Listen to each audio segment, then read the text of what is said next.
to a special live featuring yours truly and a special guest, D1. I'm going to wait for him to join the live soon, but our topic today is loving Blackness as political resistance. Hey there, how are you? Welcome. So as people are joining, go ahead and say hello. Tell us your name, your location, your operation, what you had for dinner. Hey, JB. Hey, Sienna. Oh, I'm glad you could make it. I wasn't sure how many people could come at this time. So since so many of my viewers watch on Wednesdays at 4, hey, Tish. I didn't know how many people would be available on Friday at 7 Central Time. But I'm really excited about this conversation. It is inspired by a chapter in Black Looks by Bell Hooks. Black Looks by Bell Hooks. I like saying that. Hey, Steven. What's up? Hey, y'all. Ebony Pero, Mixed Millennial, all my cool folks. Hey. Yay. So we're gonna be joined with our guest shortly, and then we'll officially get started. But I am excited to be live for the second time this week to discuss loving Blackness as political resistance. Hey there. Hey. Oh, I'm so glad y'all could join.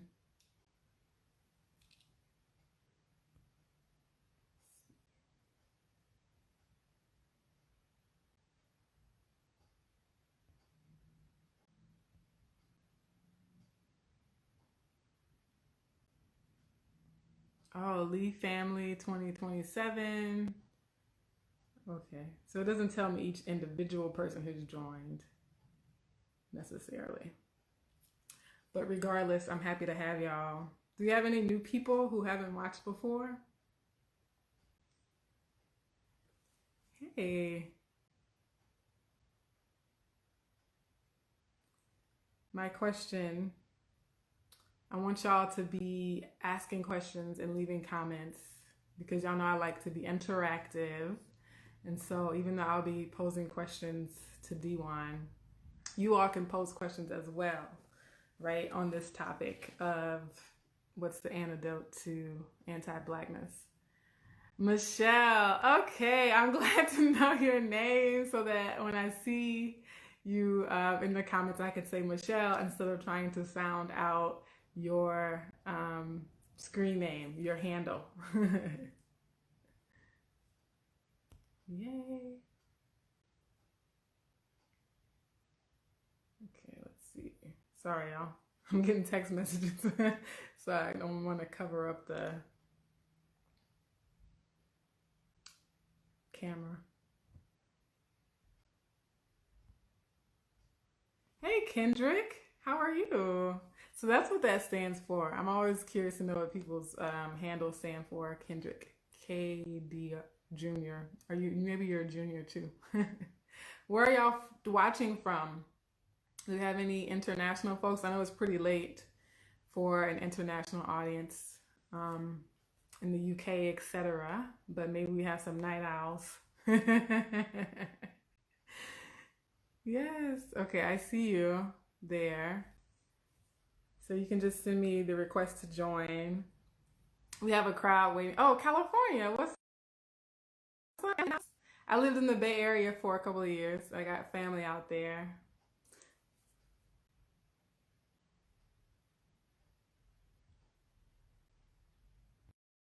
All right, so let's see how this works.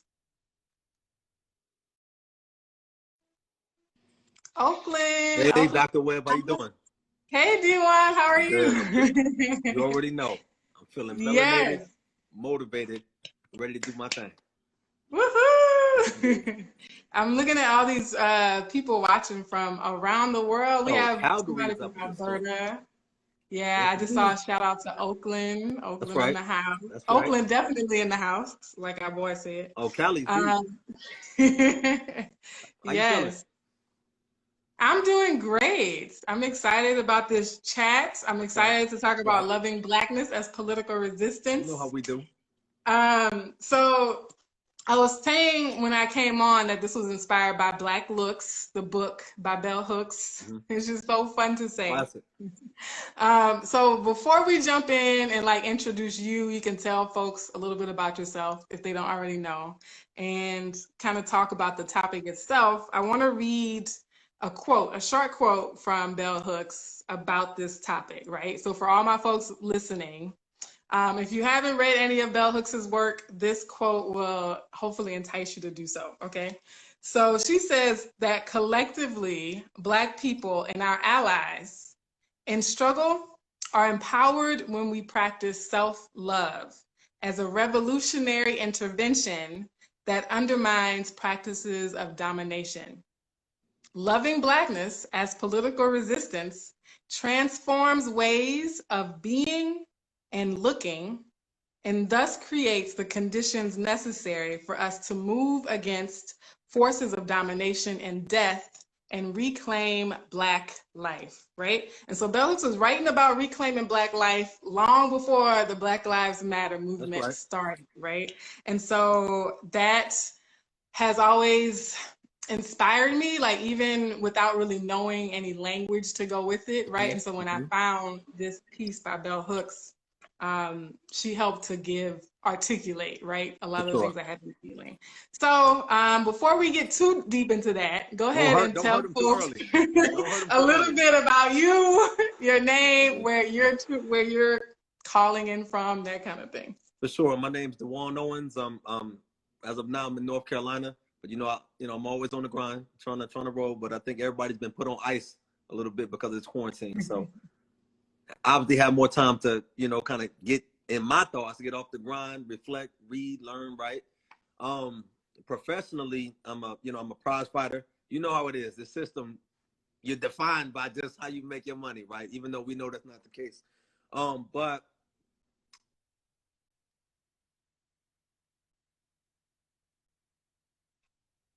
not aware of trying to do my thing. All good.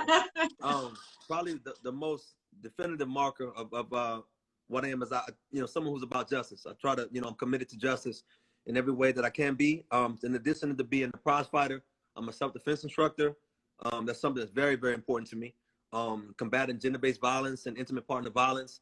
And as from an ideological perspective, I'm a Pan-Africanist. So of course, building and strengthening the bonds of solidarity between African people throughout the diaspora and in the continent, very important.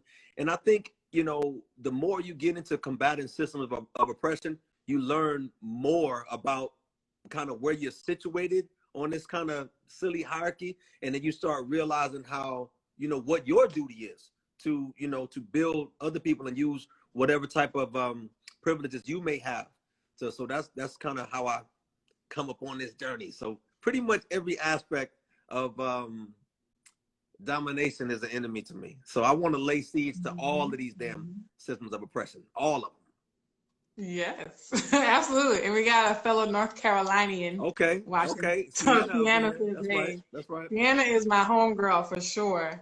All right, so the title of this talk is Loving Blackness as Political Resistance. And so I kind of want to like unpack some of these terms, right? And we talk about, okay, loving Blackness, political resistance. So what do some of these things mean? And so my first question, just to kick us off, we can go wherever we need to go from there.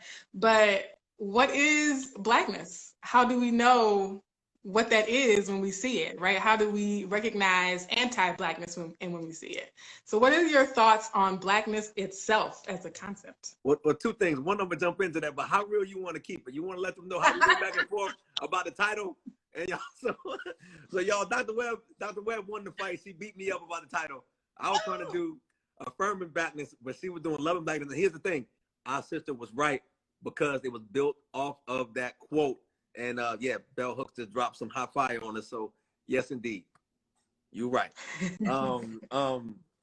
But yeah, what is Blackness? Essentially, that's the basis of the first question, right? So when I think of Blackness, Blackness is an affirmation. You understand? Blackness is an identity. It's a spirit of resistance you know, in the face of anti-blackness. Anti-blackness in itself almost shapes a certain element of blackness, because to love myself, I have to resist anti-blackness. You understand? To the extent of what it is today, a lot of times when we talk about blackness, or people juxtapose that with whiteness, we don't think of some of these things as a construct. We just break it down to pigmentation, right? Which is, of course, incorrect. Sometimes our identity is shaped by our culture, and that culture is shaped by what, not only what we must do, but what we've been through, right? And everything that is in the front to that. So when I think of blackness, it's all encompassing. As one of my favorite authors, man, K.S.A. Lehman, he's always say black abundance, right? Blackness is just, yeah, it's joy, you know, it's resistance, it's pain, it's love in spite of everything that's telling you to self-destruct. So here's a question too that I had in mind, is loving blackness as political resistance. Does that mean necessarily loving only blackness? Of course not. So I'm glad you asked that question, because we gotta address the All Lives Matter people, right? So when we think of loving blackness, one thing I want to say, loving blackness is not in the front to anything else, unless it's something that's trying to destroy blackness. But because so much of society is predicated on the destruction, the dehumanization, and the legitimization of blackness, people and things take that as in the front. So it's in the front to things that are inherently anti-black. But because anti-blackness is the law of the land, it's always in the front to everybody. So that's, and I'm assuming that goes right into the title that you chose, you know, as political resistance. So yeah, black love is prioritizing blackness. I don't care enough about anything else to think about whether I'm competing against that or anti that. I'm focusing on black love, because when I love myself, when my people love ourselves, then we'll do right anyway, right? Everything that we're supposed to do, that we'll take the natural response that anything in nature does when something's trying to destroy it. So that's why I focus so heavy on you know, not changing anybody's minds, but kind of reorienting people's minds, like, you know, combating that kind of that self-hate that's been inculcated into us in every aspect of life. Anti-black propaganda, I mean, from you, Doctor, I know you know what it is. We're gonna get into it. I don't want to get into it too early, but we're gonna get into it. You know, Instagram put a timer on us, so they know. Listen, they know we get on there like, oh damn, Dr. Webb taking up. Oh damn, they might give us 30 minutes today. You keep playing. No, but that's exactly where I want to head anyway. Right. Because, you know, you talk about like self-hate and anti-black propaganda. Yes. And so again, like, I'm gonna like push you to be more specific in that direction, okay, right? Because, you know, this is my initiative, my project is colorism healing, right? And so I hear you when you say blackness is all inclusive and that blackness is a mind state and all these things. But I think there are specific features that are associated with blackness that people. That was. I'm sorry. You know, that was automatic. Go. No, you're right. You know, in my mind, that was automatic. But I thought you were talking about in the context of black folk. So okay, so one thing I'll let you all know, like one of my favorite phrases from the South, what's understood don't got to be explained. It, like, anybody can be privy and be a part of something, and that's cool to learn. But you got to know when something is, you know, this is a family discussion. Like, we're talking about reaffirming blackness. We're talking about loving blackness in a society that just criminalizes not only blackness, but black love and black solidarity. You know, black love is a contagion to black oppression, right? So they must promote black dysfunction. So whenever I'm thinking about affirming blackness, I'm always talking about within, for the most part, black people, because that is a major hurdle. And to be honest, the biggest hurdle in terms of black solidarity and black power. Now, that's not from that's not some we our own worst enemy stuff. No, it's not from that perspective. It's the idea that, again, when we understand ourselves and we kind of reclaim our African minds, you know, then naturally so much of what we're supposed to do, you know, we will do. So it's a battle. You're like it's a fight. So when I think of Blackness, again, in addition to kind of the ideological perspective, you know, Yes. I'm talking about African people. I'm talking about Black people, wherever we're at on the globe. And you understand, you know how I feel as a Pan-Africanist. You know, I don't get into fighting over these colonial flags and things like that. So I'm reaffirming that wherever it is, you know, you understand what I mean? Yeah.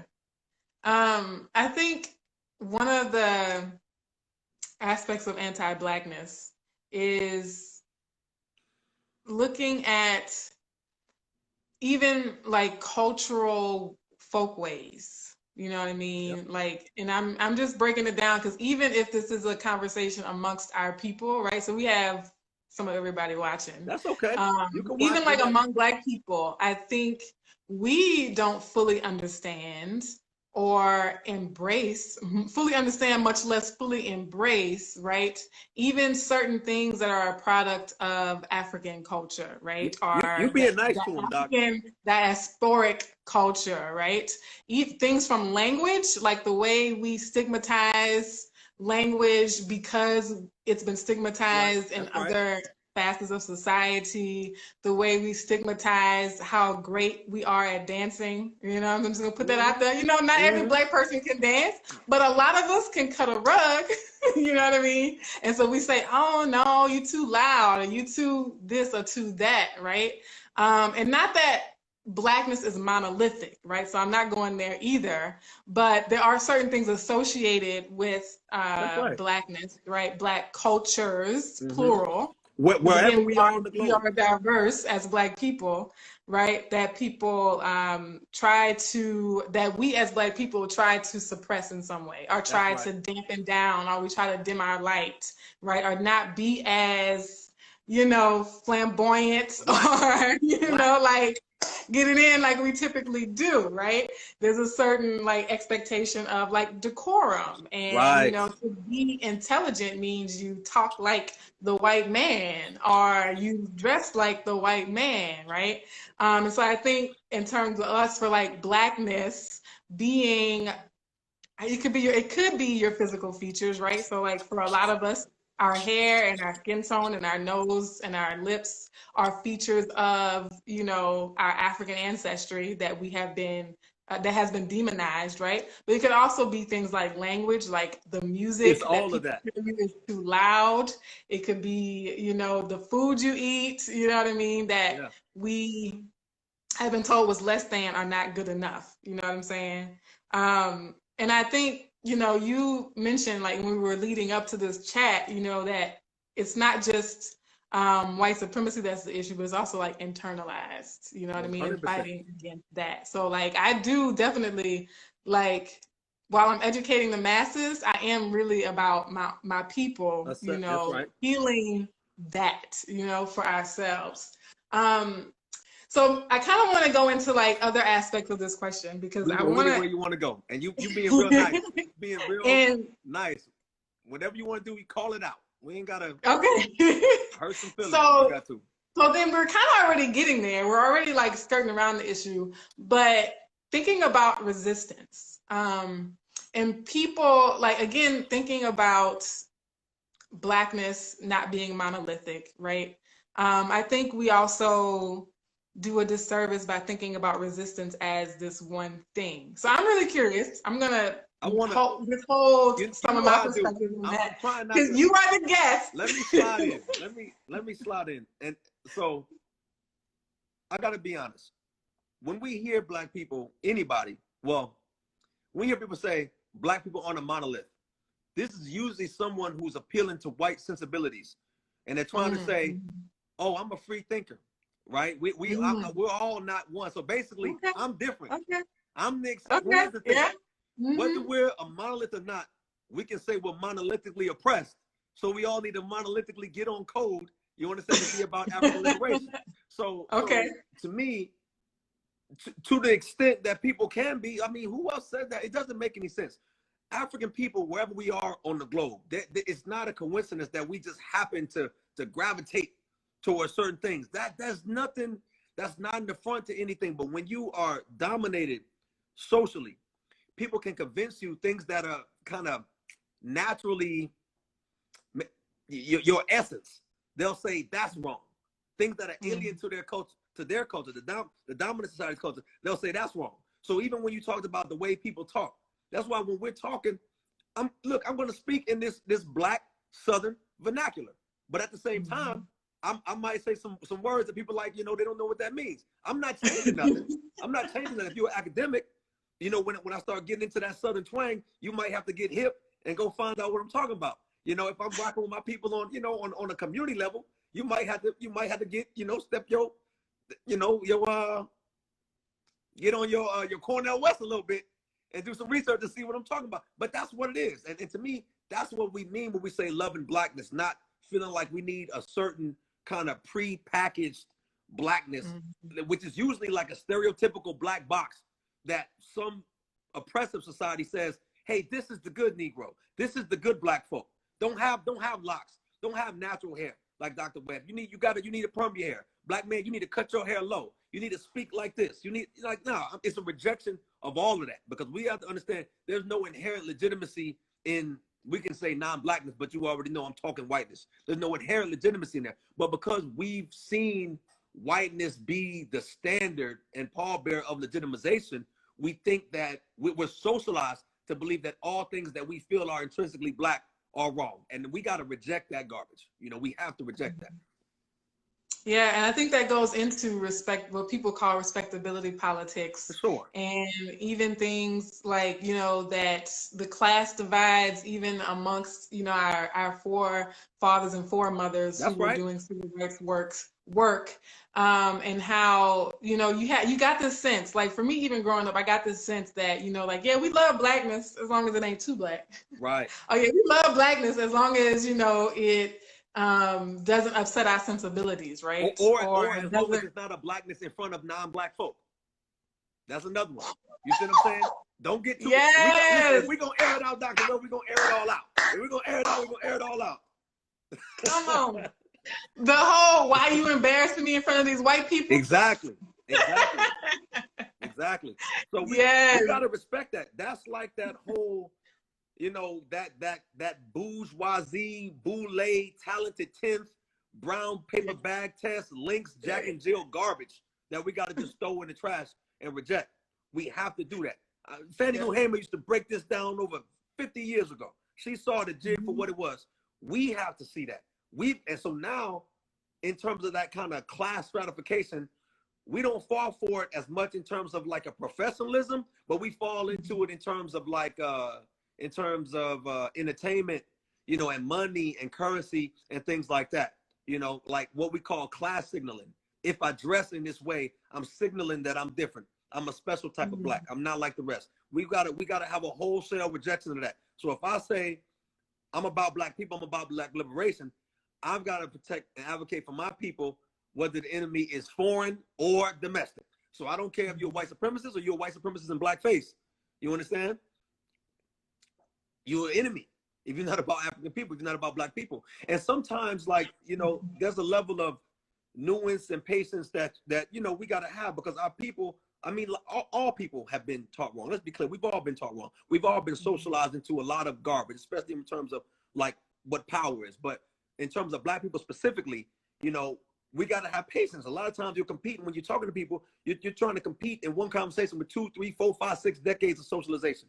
You know what I mean? So that takes a level of kind of patience. And it also takes like an extreme, like clarity in language, like the weaponization of your language, being clear, slicing through the garbage, because a lot of times people know what it is, right? Like you said, when you were younger, before you had the language to maybe express something, you knew something wasn't right. You see what I'm saying? So when you speak to that feeling that people have, it's healing and it's a rejection and stuff. So that's my thing, man. Trying to speak that life to folk, trying to cape for Blackness. You know what I'm saying? People caping for people. I'm trying to cape for Blackness, trying to remind folk, you know what I'm saying? Because everybody else sees the value. Let's be clear. Everybody else sees the value, especially in terms of commodification. in terms of mimicry, in terms of everything else. And the thing that they spent centuries making you feel ashamed of, now they gonna go profit off of. And now that they'll pay big money to get a little piece of what you got. We ain't gonna hurt no feelings in here though. I'm gonna keep it.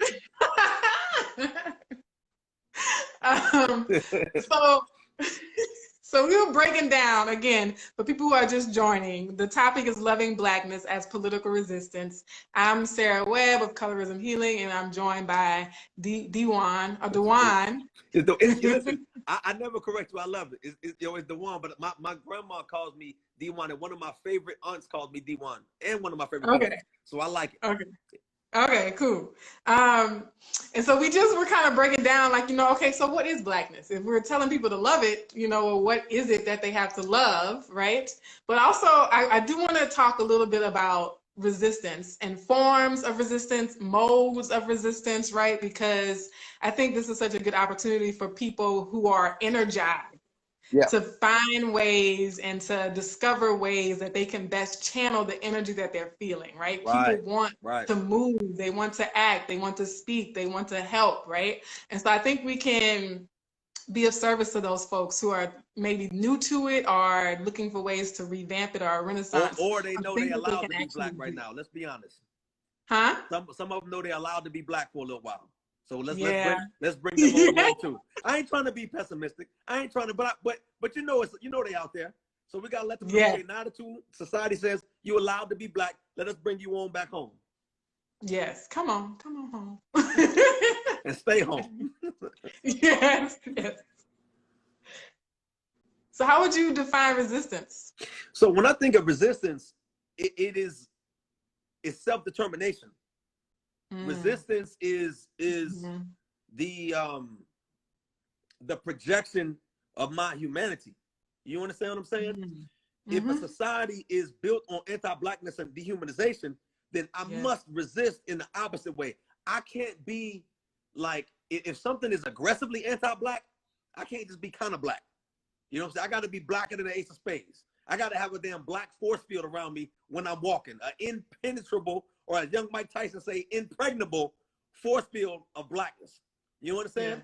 I have to affirm Blackness in Black women, in Black men, in Black children. We got to be a beacon for Blackness and Black actualization, not to be conflated with Black excellence, because I don't give a damn about being excellent and being held to some ridiculous standard and killing myself when you can have somebody like Trump who just subpar, politics aside, in every aspect of life, be the president. So I just, I gotta lovingly slap some of us up a little bit. We don't have to be excellent for our humanity to be actualized, or to be worthy of humanity. That's our birthright. I can't do the heart, so I just got my snap. That's our birthright. So when I think of resistance, again, it's like you have to put the opposite of something into it. If I'm running some hot water and then I want the water to be warm, I can't just mix it with hot water and warm water. The water's still gonna be hot. You understand what I'm saying? I gotta put the opposite of it. So if every aspect of society is anti-Black, whether it's outright racism or if it's the promotion of Black dysfunction, you understand? And the kind of quelling of Black righteousness, you know what I mean? Black nationhood, Black love, then I must do that. Whatever my enemy wants me to do, I must do the opposite. You know what I'm saying? If my enemies rewarded me for something, I must be doing something wrong. You know what I'm saying? They don't like what I'm doing, I must be doing something right. So in my mind, at this point in my development, I want to be just not only unapologetically Black, but just boldly Black. When people see me, I want them to see Black. And it's also a redefining of what Blackness is, not for anybody else, but for our people, which again is very, very, very important. Once we decide to reclaim our African minds, you see how quick the change is. Think about how, I don't want to get too much into vanity and cosmetics, but what I will say, look at the industry in terms of like what was deemed professionalism a couple of decades ago and what's okay now, as long as you're qualified to do whatever that job is. That wasn't somebody else giving us the power. That was us saying, I'm not doing this anymore. And not just one person. So it can't be Dr. Webb say, you know what, I'm standing up for this, and everybody else leave you out there on stuck so they can try to make example out of you. It's all of us saying, this is what we're gonna do. this is what we're about. We're not doing this anymore. We're not taking this anymore. And then magically, you see everything that was holding you back, it finds a way to kind of acquiesce to that affirmation. That's why I say it's in us. Once we reach that kind of critical mass of Black love, then that's when it's on. That's when the revolution starts. All right. I want you to unpack, because that's the language I have right now, the idea of Black dysfunction, because you said that a few times. Say it one more time. So, Black dysfunction. Yes. Okay. So you said that a couple of times. So I'm gonna, ask you to kind of outline that more specifically. I'm gonna go in. I ain't scared of nothing. You dig? So when I think of Black dysfunction and the promotion of Black dysfunction, that is anything that does not benefit Black people. Now, some people can say, "Oh, DeJuan, I want to drink. I want to get drunk. I want to do this all day. I want to be involved in all kind of escapism. I want to do drugs. I want to do." Why can't I do that? Everybody else doing that, because you got a lot of people like that. They'll say, why is it when I do this, whatever dysfunctional thing is, it's okay. It's not about you not being able to do it. It's the difference between enjoying something and escapism. The problem, the danger of escapism, once you get off of whatever that temporary high is, you got to go back to reality. You got to go back to facing whatever you're facing. And when we talk about Black people specifically, there are very specific inhibitors of Black freedom that everybody else don't have to deal with. So it's not about what's fair. It's about what must be done. You know what I mean? Like, it reminds me of, like, the type of spaces we in sometimes. Something happens to somebody, and then they justify it and say, "Oh, well, it's happened to me when I was a little kid, so it's okay if I beat the hell out of my kids, or if okay, because it's happened to me." And it's like, at what point do we say the onus is on me to change this, regardless of how I got here? So I don't want to just use, drinking or drugs as an example, but I'm talking about anything that is. Let's just look at what not to beat up on music, but the reason I'm bringing this up is because you and I were just talking about Lauryn Hill the other day, right? Mm-hmm. And I was talking. You remember that song, "That Thing"? Yes. You remember the lyrics of course. Who doesn't drop? Out yourself in the comments if you never heard of that song. Matter of fact, listen, if you never heard of that song, just go ahead and get up off the live. Go ahead. Let me stop. I'm just joking, y'all, but I'm serious. Now let me stop. But, like, think about the lyrics of the song. Now, this was on mainstream radio. They had a music video for this. This was on MTV. This was on BT. This was promoted, because this is just how talented you have to be. Now you look at music, not that anybody doesn't have a right to do what they want. This ain't some respectability garbage. But look at the only thing that's promoted. The only thing. Dysfunction. But that's not being promoted to everybody. That ain't being promoted to everybody. You see what I'm saying? So one of my favorite scholars, Dr. Amos Wilson, had a quote. He would say, "Why is it Black man says, oh, I'm free when I can do whatever he wants, but when he's allowed to do whatever he wants, it serves the interest of somebody else?" You understand what I'm saying? Matter of fact, I'm gonna go with another one. I ain't gonna, y'all, I love Amos. One more Amos quote. He said, first they brainwash you, then they give you the freedom to choose, so you're free to choose to make the wrong choice. Are y'all understanding this? Do y'all understand? So I'm not talking about what we're allowed to do. I'm talking about what's promoted. What's promoted. And a lot of times things that are for Black people, when I say Black people, I'm talking about a collective, not Black men, not Black women, not Black children, because we, like, literally cannot exist without each other, right? So that's something that, like, I'm very clear on. You know what I mean? I'm very clear on. How do people promote things? They don't just come right out and say, like, "Hey, DeJuan, you need to do this," right? That's obvious. So they get someone who looks like me, gives them the trappings of success, money, platform. So then you say, "Oh, damn, so-and-so is really doing it big." I'm talking a young person. I too want to do it big. So I need to get into some of this dysfunction. I need to say these colorist lyrics. I need to be misogynistic and ratchet and tell another Black man I'll kill him. And this, you know what it is. But like I say, that is what, that, unfortunately, that's a power that the dominant society has. And that's the power to legitimize. You understand? So when they legitimize something and they hold it up on this platform, because, again, we also have values that have been inculcated into us. Because we value silly stuff,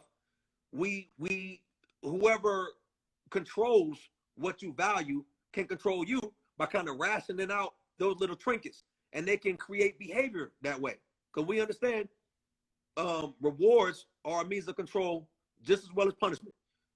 And we see that in every relationship. If somebody has children, you understand, maybe sometimes you give them consequences and say, okay, you did this wrong, you're going to get a punishment. Some other times you may say, hey, if you do this, then I'm going to give you this. I'm going to give you this ice cream. I'm going to take you to wherever. So in terms of like anti-Blackness and in terms of like prioritizing dysfunction, it is rewarding people to do anti-Black shit. Terry Crews, Candace Owens, Morgan Freeman. You understand what I'm saying? That's rewards. People not cooning for no reason.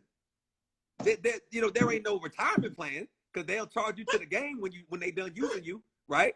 But they're doing this for a reason because it serves their interests, and we know that. So a dominant society could say, well, look what Morgan Freeman said. Morgan Freeman said, we stop racism by not talking about it. So they'll trot him up and any of these other Negro whisperers, you understand? And because they have a platform, people will say, oh, you know, oh damn, even he said that. So we got to be careful. So I don't have any reservations about calling dysfunctional stuff dysfunctional, because I think in this time, and it's not in front to you, my sister, come on now, but you know, it's taking hard line stances on stuff. It's tough, especially if it's getting in the way of people's ability to make choices. But why the only choices that Black people are free to make are dysfunctional stuff or things that harm our community? You understand? Okay. You got me riled up on that one. Yes. Because I hate That's what I was hoping would happen, that you would just like go off on a tangent and do your thing. Bring me right? back in, champ, right? Just say, come on back. Speak the truth, facts, big facts. Yeah, so everybody just in the comments, you know, co-signing, clapping up everything that you said. You dropped a lot of nuggets, a lot of gems. The people that haven't heard of Lauryn Hill, they got off the live. That's why I did see one person say that they heard of the song, but they didn't like it. Okay, that's cool. Get your ass up off the live. No, at least they heard of the song. Okay? I'm joking. I'm joking. But I think I agree with you, because I know that a lot of times we think because we're free to speak on buy shoes, because we're free to wear nice clothes, like we think that that's the freedom. We think that that's the liberation. We think capitalism is the liberation, and it's not, right? It's really just another. Don't get me started, Dr. Webb. It's just another form of slavery. Let's stay on topic, because I'm gonna go in.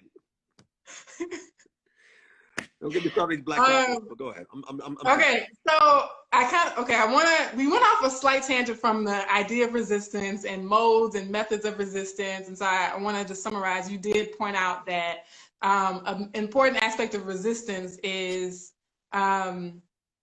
pushing back, or like not being as different from what the oppressor has set up for us to be as possible. That's right. What would you say to people who find that to be oppressive? Always having to be contrary to the status quo. Here's the reality, and I'm glad you asked this question, because I gotta make it very, very plain. We are oppressed. If anybody doesn't know that, I'm going to tell you now. We live in a global system of white supremacy, and anti-Blackness is the law of the land. Black people are not the only people, African people are not the only people that are affected by anti-Blackness, because the closer you are to Blackness, you are oppressed in every society on this planet. You understand? There's colorism everywhere. And so much of that is rooted in anti-Blackness and proximity to whiteness at the top. So the reason I'm saying that is like, yeah, you have the freedom to do anything you want to do, but just understand why you're doing it. You're doing it because it's escapism.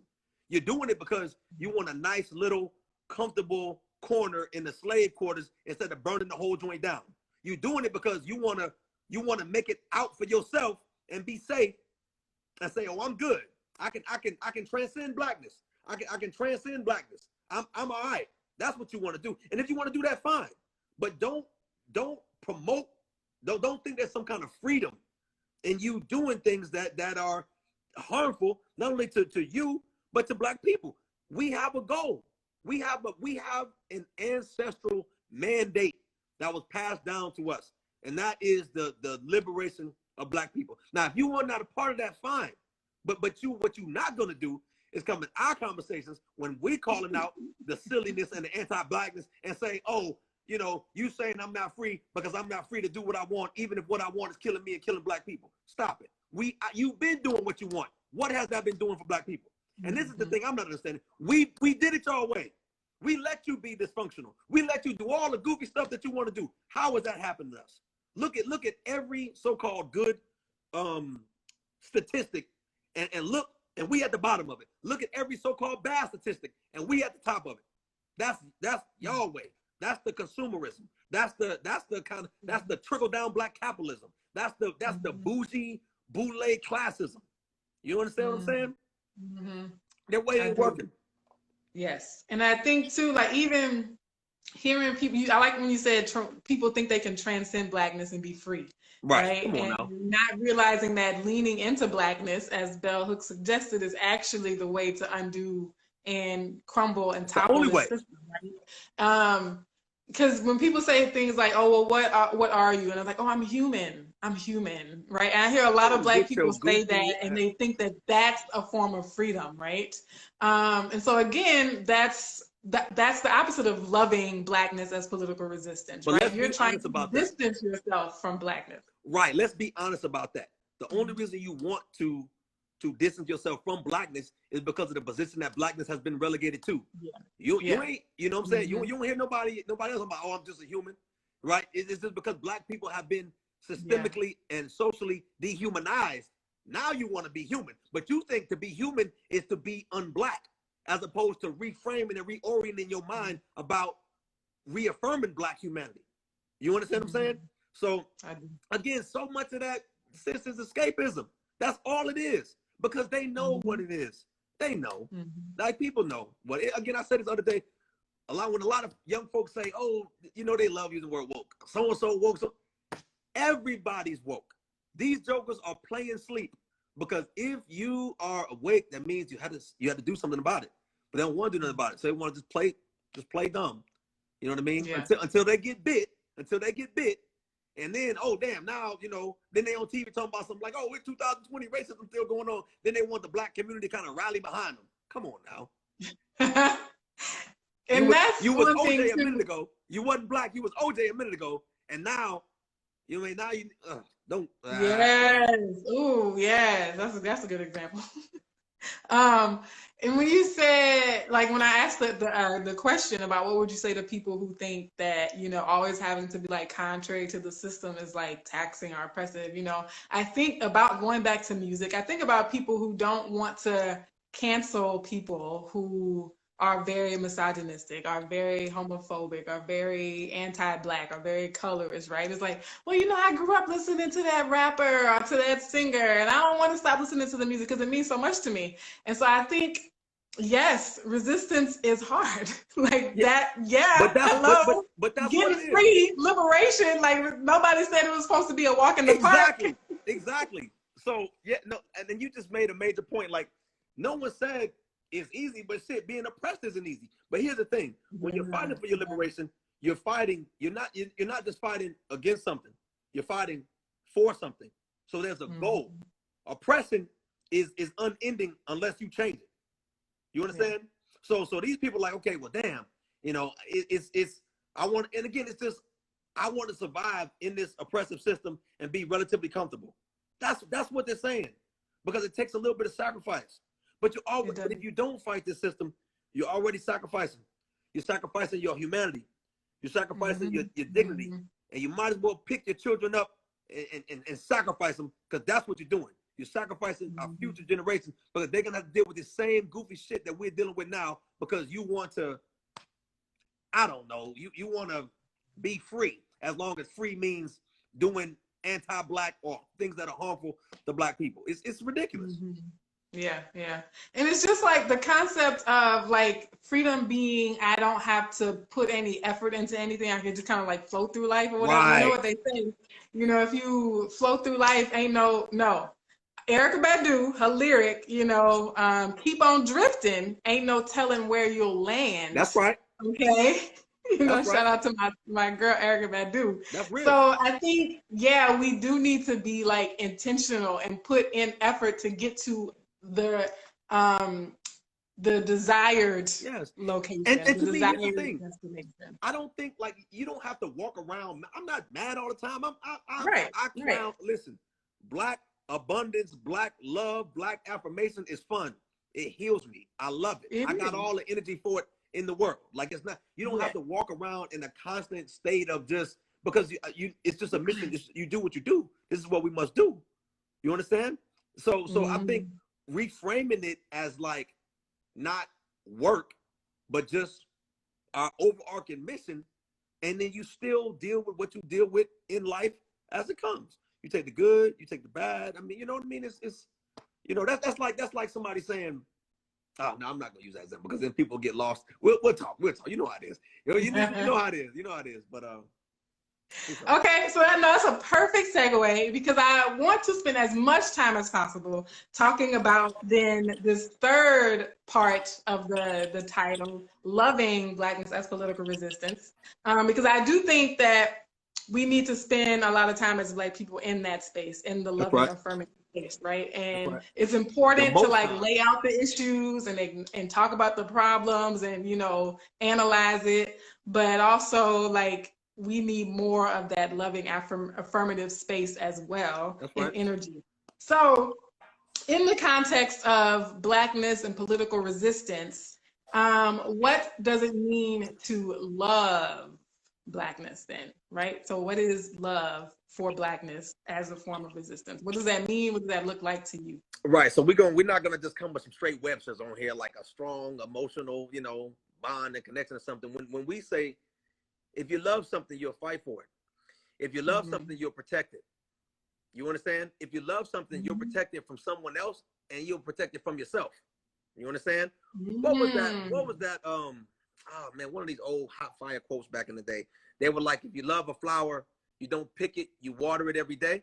So a lot of times people think to love is to own or to love is just to like what it does in service to me. But that's not what love is, family. Love is hard. Sometimes love is, getting out of bed at 3 a.m. and then, taking somebody to the airport, you know what I mean? Or if it's a little infant, getting out of bed, 3, 4 a.m. and changing the diaper. You know what I'm saying? Love is accountability. Love is a duty. Love is a responsibility. It's not just only the fun and only the trappings of love. Again, we can't be lazy. We'll put work in doing something that we don't want to do for some little crumbs, but complain about, but we know we have to do it, right? We have to do it for the money. Right. But wonder why our community is so splintered and fractured because we're not putting energy into loving Black folk. And sometimes loving somebody is letting people vent. Sometimes loving people is having patience for them. Sometimes loving people is like listening to them and not taking their complaints or frustration as an affront to you as an individual or to your identity. And I think just from elephant in the room, I don't want to go too heavy into it, but you're aware of the type of gender stratification that, I mean, it's in society, but you understand it as Black folk, this is something that's exacerbated.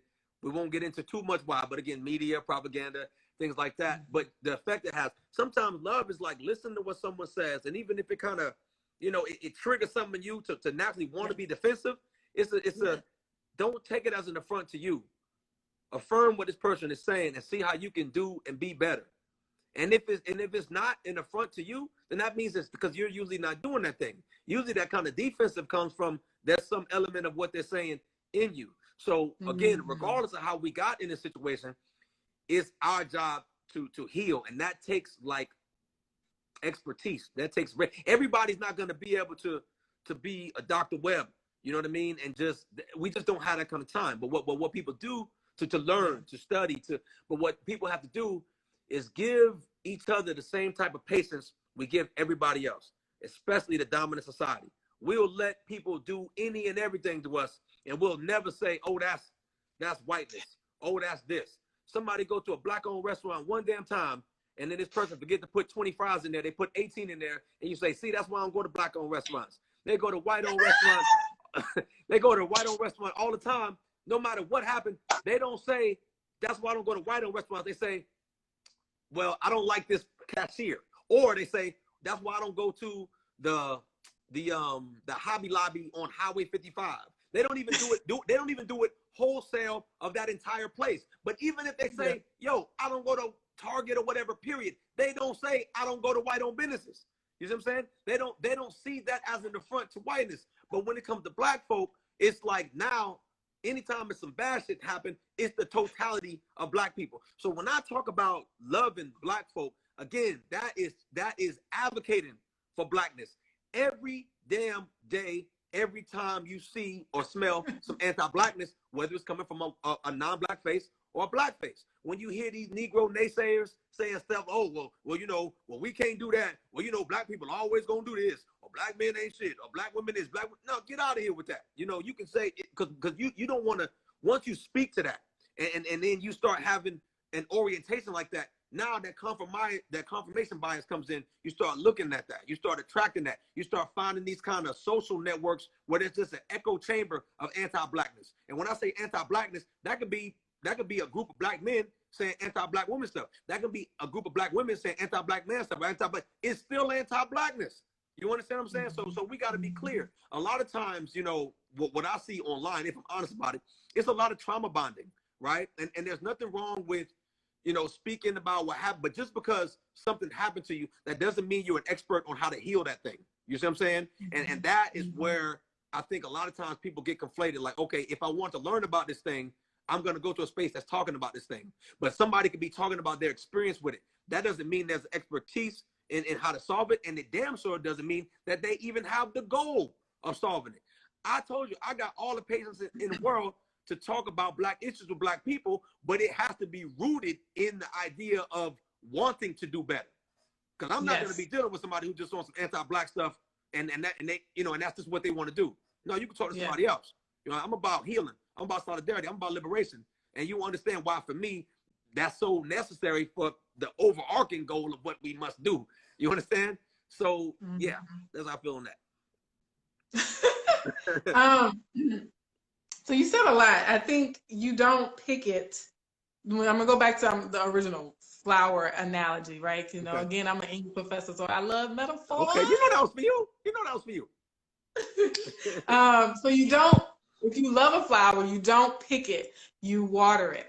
And so and I know we're mainly talking to our black folks too, but I don't want my people to think that white folks love us just because they want to, like, oh, you're so exotic, let me take you as my token and like flaunt you around, right? Because I've had this conversation with black people before, and they're like, well, this white person, like, they you know, they treated me better than black people ever did, or you know, they gave me money and gave me a place to stay when, you know what I mean? But I think a lot of times what looks like love from the oppressor is being like that flower that's being plucked, right? And saying, oh, I'm going to keep you, I'm going to possess you, right? And I'm going to provide you with all these things as long as I can control you and keep you, right? And they don't want you to have seen as the one who's giving it to you. Yes, exactly. So I think, and so like if anybody who's non-black is watching, like, don't think that because you think black people are cool, or like, I get this all the time, I just love your hair, it's so unique, and your hair is so awesome, right? Like, okay, I get that affirming blackness is a thing, right? We do want to do that, but that's, like you said, is not loving blackness, right? And so that's why I'm glad you also said it's being willing to do something, right? Besides just appreciate. That's right. Like, because we need the appreciation, but if you aren't doing something for us as black people, then you can't really say. And let's be honest. Let's look. I'm not about to be up here on some damn false modesty, y'all. We are fly as hell. It's easy to appreciate us. It's easy to like us. You're lying to yourself if you don't. You're lying to yourself if you don't. The only reason the majority of society made it through this damn quarantine is off of some element of black art or black creation. You would have went insane without it. But let me not go in too much. Right? I'm clowning you. I'm halfway joking, halfway serious. Um, I also think that one thing I like about the Bell Hooks quote is that she starts off by saying self-love, right? Um, and so I think loving Blackness is about the interconnectedness that we have amongst ourselves as people. But for me, like with colorism healing, I think pushing home that self-love piece is so important. And we know, like a lot of people say, you can't love somebody else until you love yourself, right? And we That's right. know that a lot of the animosity and dysfunction and the conflict and Yes, indeed. the issues that we have as people stem from like not really understanding self-love or what that is, Yeah. you know, and I've had, you know, Black people and other people of color ask me, well, how do you do that? How do you love yourself? You know what I mean? So what would you say to somebody, right, who's asking that? Like, how do you love yourself? Well, two things on that, and that's a great question. First thing I'm asking, when somebody even asked me that from a Black perspective, they ask about like, then I'm assuming that what they're thinking, Black people aren't worthy of being loved, right? So that's first, right? But two, I think, you know, when you understand like how we got to be in the position that we're in, like so much of the we are depressed. Okay, let me just say that, and I got to get real for a second. Y'all know I like to clown, like drop some hot fire while I'm laughing because this is a tough conversation. But we collectively we are depressed, and we're depressed because we're oppressed, and we see the trappings of what we're socialized to think of as humanity, and we can't always tap into that sometimes because someone else is kind of holding the keys to that. And again, they'll give you the keys to that as long as you do something that usually harms your group. I think that lack of a better word, people can have self-esteem, but that doesn't mean they have racial esteem. You understand what I mean? They think that they are something is good or okay about themselves, but it's because of them as an individual, not because of Black people. You said they think I'm good in spite of my Blackness. You understand what I'm saying? So that's something that we have to reject. I think when I think about loving Black people, to me, what I love most and what makes me really appreciate it and go so hard on it is just our resourcefulness, our resilience. And that doesn't mean in just staying alive, because there's people that are alive, but it's like a social death. They ain't alive. Black people are still vibrant. Black people are still happy. Black people are still, I mean, just, I don't got to tell y'all what Black people are. Y'all know what it is. You know what I'm saying? You know what it is. So that being said, this is all of this in spite of this kind of overarching oppression that we're under. You know what I mean? That just, like I said, dehumanizes every aspect of our existence. You know what I mean? It's very, very tough. And we really have to understand just how the type of psychic violence that Black people are under constantly. Constantly. Yes. I mean, Yes. this shit is family unrelenting. Unrelenting. And we aren't all damn sociologists. We aren't all psychologists. Well, first thing you learn in sociology is that everybody's a sociologist to a degree, but we all aren't trained as sociologists or psychiatrists. We're just surviving and thriving and still finding beautiful ways to do it. But I think that Black people, we are not in the position where we can do what the most natural human thing is to do, and that's just throw our hands up. You know what I mean? And sometimes throwing your hands up doesn't mean, harming yourself. It means I'm checking out of the game. I'm checking out of the fight. Forget all this oppression. I'm just going to get mine. You know what I mean? And that's when you hear the Candace Owens and there are people coming, oh, well, Black people ain't a monolith. Like, basically, like, don't put me up in the same boat with them Negroes. That's what they're saying. That's the essence of what they're saying.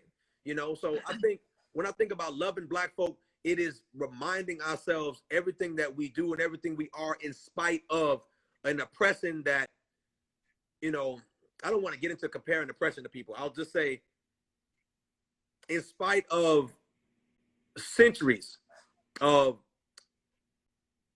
committed, strategic, and expert violence. You know what I mean? Yes. And yeah, so loving Black folk ain't hard. Loving yourself, and when you learn your history too, I think that's very important too. Sometimes when we think of history, we just think of it as just, oh, these are just dates and times. not understanding that every time in history, at one point, that was at the very edge of history. Just like right now, we're at the very edge of history. But as we're talking and y'all listening, we're going deeper into history. That's no different than some of these dates and times you see in the past, right? I want to come right back on. We have like 9 seconds left. I want to come right back on and wrap up. So Okay. if you can rejoin me, and if everyone else can rejoin me.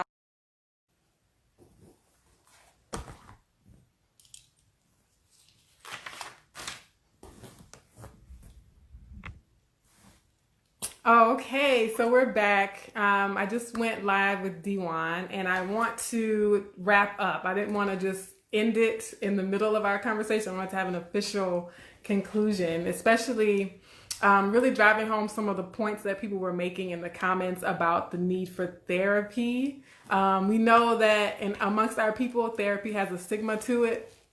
We are told to just be strong and just get over it a lot of times. So I wanted to reiterate that for all the people in the comments suggesting that we need therapy. And there are various forms and types of therapy out there, right? So no longer, we live in an age now where therapy isn't just like the old mode of therapy that we see in movies, right? There's like group therapy. There are like centers specifically for people of color to get some like healing and self-care and some yoga and mindfulness practices. I was just talking to a young person in New York named Christopher, and he's part of Ethel's Club, right? Ethel's Club in New York. And they're like a wellness center for people of color. And they do like programming every day of the week to like help people of color like check in with their like mental health and just all the self-care. So D1, I was reflecting because at the end of the last live, a lot of people were talking about therapy. So I was saying, you know, of course, amongst Black people, like therapy and counseling has been stigmatized, and we're to just be strong and, you know, that's white people stuff. But also I was telling people that now we live in a time in history where there are alternative forms of therapy, right? That's so right. We don't have to sit on the old traditional couch and like just have somebody talking at us. Like there are like group things and like other holistic practices that we can turn to. Yes, and then I also wanted to talk about like the need for self-love in general, because JB asked for at the end of the live, she asked us to talk about more ways to resist, right? And I think we need to make sure we leave this audience with the practical, yes, but also the fact that learning to love yourself, I think for me is the underlying theme. Learning to love yourself and therefore being able to love other people in their full Blackness, in your full humanity as a Black individual, as their Black individual selves, is the form of resistance that we're highlighting here, right? That's right. So yes, there are more like tangible forms of resistance like voting or, you know, picketing or petitions or writing bills or running for office, right? But I think that the love part too needs to be a part of those other, like, you know, more on the ground practices. Yeah, I'll go so far as to say it's even more powerful. Yeah. You know, I'm not knocking voting some of that, but some of this stuff, like, don't get me started. Some of this is like, listen, when you love yourself, you will defend yourself. You will protect yourself. You know what I mean? You'll find a way. But that starts with love. Matter of fact, not to get too heavy, but when we think about, again, like I said, y'all know, studying predator psychology is something very important to me because gender-based violence. The first thing that an abuser wants to do, they want to break you down mentally, so they think that one, they're doing you a favor. So you think that, oh damn, I messed up. If I wouldn't have said this to this person, I wouldn't have made him mad and he wouldn't have hit me. That's no different than Black folk. Like, oh man, if we wouldn't talk this way, if my nose wouldn't look like this, if my hair wasn't so kinky, if my lips wasn't so big, if I wasn't so Black in whatever way, then maybe they wouldn't do. If I dressed like this is what they tell young folk today. If they dress like this, even though we can see lynchings from the 20s, 30s, 40s with people in their Sunday best going on, right? Yes. But that's the essence of domination. They want to victim blame. And I think that when we think of practical ways of loving yourself, maybe that can start with just affirmations that you say to yourself. That starts with challenging anti-Blackness. That also starts with not only looking for resources, but looking for community. You got to have a village of people that you kind of, I like to say, recharge your revolutionary battery. You know what I mean? People who affirm not only you as an individual in spite of your blackness, right, which is crazy, but your blackness, because that is you. Yes. And I want people to get to a point where their blackness and their love of blackness just becomes a force field. Like I said, in my mind, it's like an impenetrable wall. You know what I mean? So I got to go over the top and be black, because this society is over the top with its anti-blackness. You understand what I mean? Yeah. So yeah. And Sienna said, loving yourself means defending yourself. That's right. She said, that's good. I needed to hear that. That's right. What was I gonna say? Yeah, so affirmations, and I think community. Okay, so affirmations. Y'all know I'm all about the affirmations. If you watch any of my Wednesday workshops, I always end with affirmations. I have like written thousands of affirmations in my lifetime. And then having a community around you that speaks into you, that pours into you, that helps to affirm you, right? Also, like, so not just your, like, the actual people around you too, but even like the people you listen to in terms of the music, right? In terms of the movies, in terms of the TV shows and the podcasts that you listen to, like, are those things anti-Black, right? Are they helping you to love yourself in some way? And we can't be shy about that, right? We can't be shy. And even ignoring blackness is anti-Black, because this system. So this is the thing: if you're not seen, if your blackness isn't affirmed, listen, I don't deal with anything unless it's just blickety black. You understand what I'm saying? Because that's what I need, you know? Right. To be not just black and healthy, but be healthy enough to kind of shoulder a load to help my people. You understand what I'm saying? Yes. Like we gotta be built for this. And everything you take in is like food. You know, what you take into your body is gonna operate different. So when you taking in this anti-blackness through music, anti-blackness through media, anti-blackness through dealing with people who say anti-Black stuff but just don't affirm blackness in certain ways, yeah, you know, it shapes your consciousness. It does. Okay, any parting words? I mean, we had 18 people come back for this like little break, so that means you were saying something good. But any like parting words? I know, make sure everyone follows D1 so that you can hear more of his insights on stuff. I got a couple more months, family. Listen, once this quarantine up, I'm gonna be back to fighting, throwing them things. So I'm trying to talk more while I'm trapped in the house eating and being greedy. So real quick, sister, before we head out, did we have any questions? Because we didn't do the Q&A joint, right? Yeah, I saw so the one question was like, how can we be more ways to resist, right? That was the one question I saw. Right. Any other questions that people have? What was the name of the man that was quoted? Amos? Oh, yeah. The late great, you have to say the late great. Don't just say his name. The late great Dr. Amos Wilson. Amos, A-M-O-S, Wilson, W-L-I-S-O. Not only a Pan-Africanist, but a clinical psychologist, just a very, very brilliant ancestor. And building on that revolutionary legacy is like I feel like I got a duty to do that. But not to harp too much on that, because don't get me started on Amos. I love him so much. Yeah, so our sister said, being aware of what you take in, right? Very important. You know, your revolutionary diet, right? Also building a community of people that help you feel centered and affirmed in your blackness, because a lot of times surviving this white supremacist system, and it's easy for me to say this now, so I don't want to be, you know, I want to make sure I'm showing respect, but a lot of times it's been finding coping mechanisms, and like a lot of those coping mechanisms they're things that dehumanize us, or not only coping mechanisms, but things that kind of they signal that we're not as affirmed in our blackness, because someone else seeing that might be an affront to our safety or something like that, right? So we have to be very aware of that. We have to get rid of anything that's not, when we think of culture, we understand the purpose of culture is just to continue the continuity of a people, right? So culture isn't static, it can change. So if something is not doing us any service, throw that in the trash. Add new. You don't have to do something just because your parents did something or your grandparents did something. You don't have to take wanting to be healthy as an affront to your identity, because your identity was shaped and rooted in whether it's religion, whether it's politics, whether it's anything else.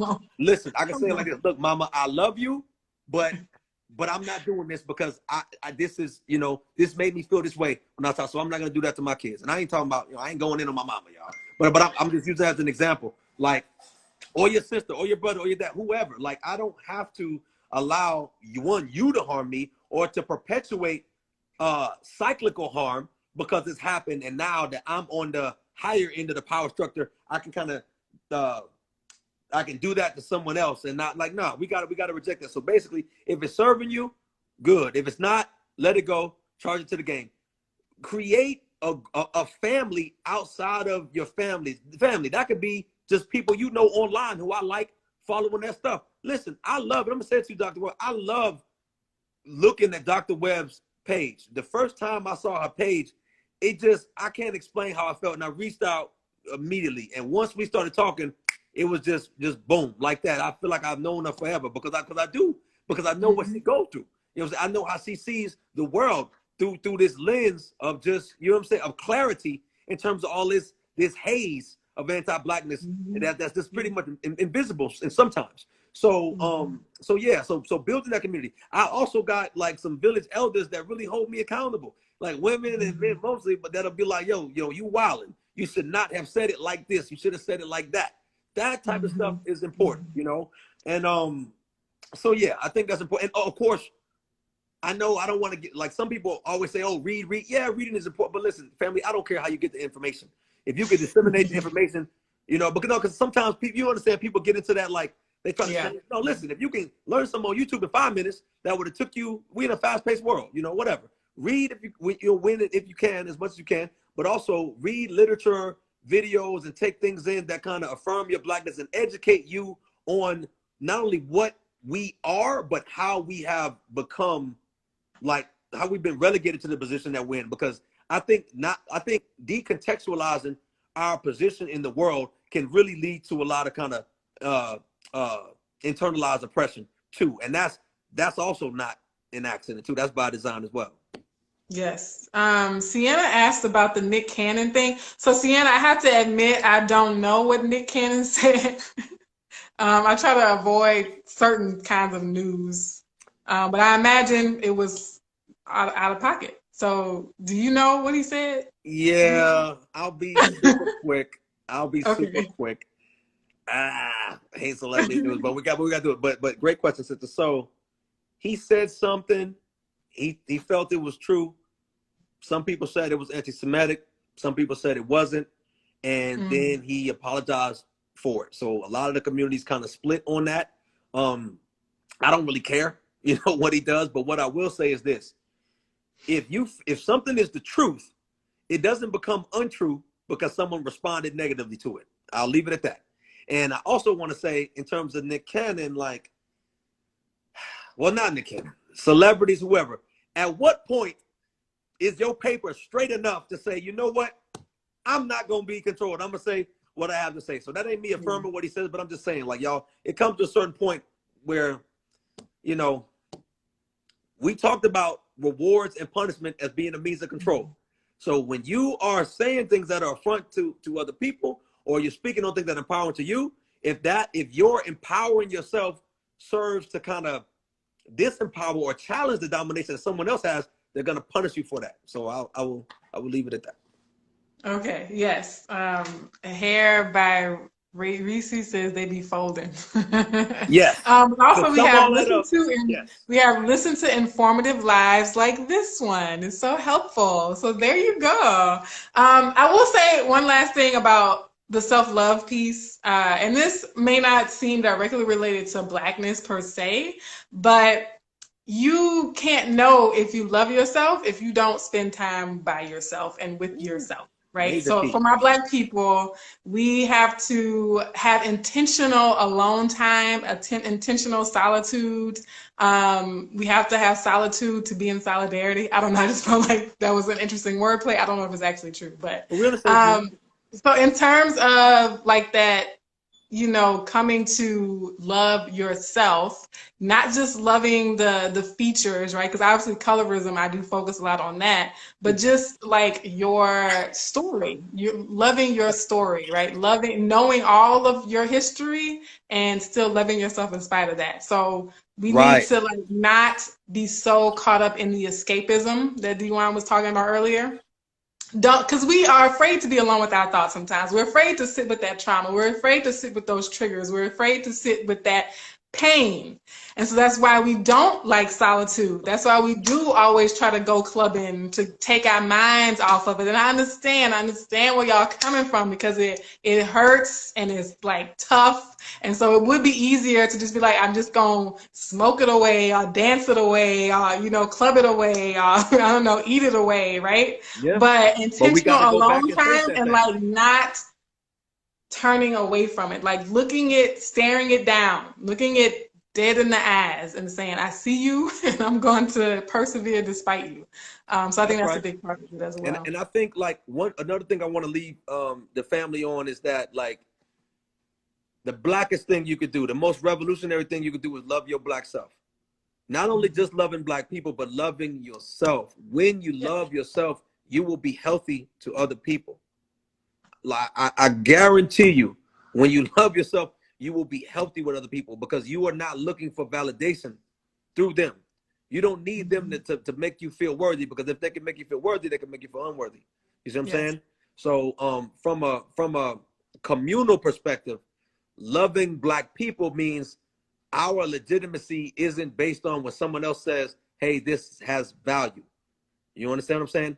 And a lot of times, to piggyback on what Dr. Webb was saying, is that sometimes we get caught on focusing on the commodifiable things of Blackness, the things that can be sold, or the things that can be kind of promoted to other people to say, hey, y'all like this? Then, you know, I guess I am worthy, right? We don't need to wait on anyone else to kind of co-sign the legitimacy of ourselves. And also, like I said, learning our history, learning more about not only our culture, but different cultures. You understand?